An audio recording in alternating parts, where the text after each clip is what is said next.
If I see a student mishandling a firearm and I'm certain it's loaded, and I see that they're about to negligently discharge that weapon system, do I have a moral and ethical obligation to step in? Now, context.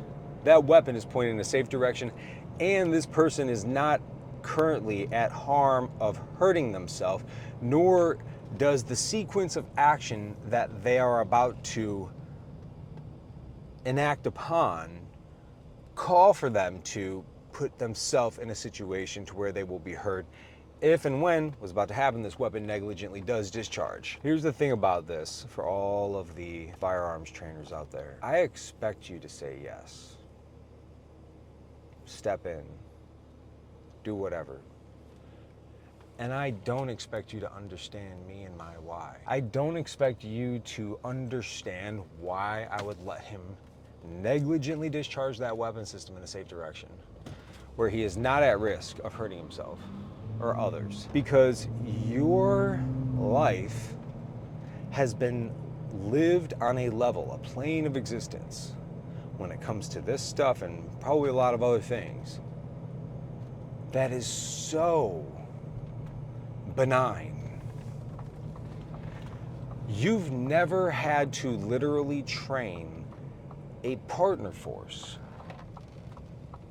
to use firearms and weapons, and then they go out and fight alongside of them. You've never actually had to operate in an environment where people are actively being hurt and shot and engaged and killing every single day. You've never done that.